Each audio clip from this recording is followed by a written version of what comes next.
Saygılar. Əl-Əhvazın işğalının 100-cü ili və xalqların azadlıq uğrunda mübarizəsinin başlanğıcı. Artıq 100 ildir ki, Əl-Əhvaz işğal altındadır. Bir əsrdir təhqir, talan və assimilyasiya gedir. İşğalçı Palani rejimi ağalarının dəstəyi ilə Əl-Əhvaz işğal etdi. Amma bu sadəcə bir başlanğıc idi. Sistemli və planlı bir prosesin ilkin nöqtəsidir. Bu proses bugün de Molla rejimi adı altında devam eder. Xalqların kimliğini silmek, dillerini yok etmek ve İran milleti deyilen saxta bir kimliği zorla hamıya kabul ettirmeye çalışırlar. Biz burada sadece bir hükümetten danışmıyoruz. Biz ırkçı, faşist ve işgalci bir sistemden danışırız. O sistem ki öz varlığını korumak için xalqları ezmeli, dilleri yok etmeli ve tarihi saxtalaştırmalıdır. Güney Azerbaycan'ın Türk milleti ise bu cinayetlerden yan geçmeyip, Azerbaycan Demokrat Kiligesi xalqın dəstəyiyle bu işgalçı sistemin karşısında durdu. Ama qanlı şekilde kütləvi qətliama məruz qaldı.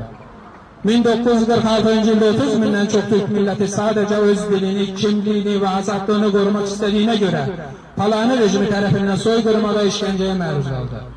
Bunlar təsadüf değil. Bunlar planlı ve məqsədli bir siyasetin nəticəsidir.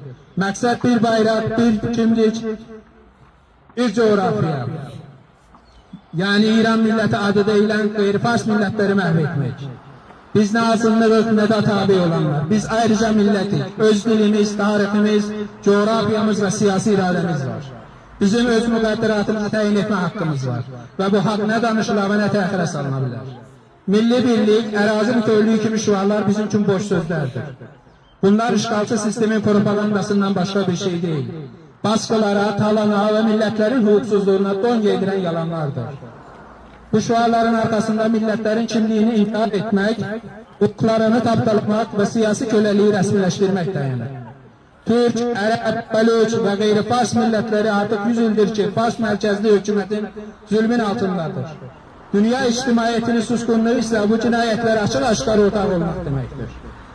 Biz Güney Azerbaycanlılar öz tarihi topraklarımızda gustak edilip, kimliğimiz ve varlığımız İran işgalçı rejimi tarafından yok edilmeye çalışılır.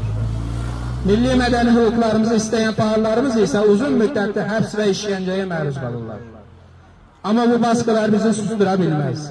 Azadlık ve adalet yolundaki irademiz o kadar güçlüdür ki hiçbir diktatör bunun karşısında durabilmez. Biz bugün İran işgalçı rejimin konsolosunun önünde haklı ve tabii hukuklarımızı talep edirik. Öz müqaddiratımızı təyin etme hakkı, BMT'nin nezareti altında müstakillik referandumun keçirilmesi, İran rejiminin işgalına ve dahili müstemlekeciliğine son verilmesi, bütün siyasi məhbuslarımıza azad edilmesi, ərazi ve tabii servetlerimize tam nezaretimiz, tarihimiz, kimliğimiz ve milli varlığımız beynəlxalq seviyede tanınması, azadlık, adalet, milli hükümet. Azadlık, adalet, milli hükümet. İran rejim terör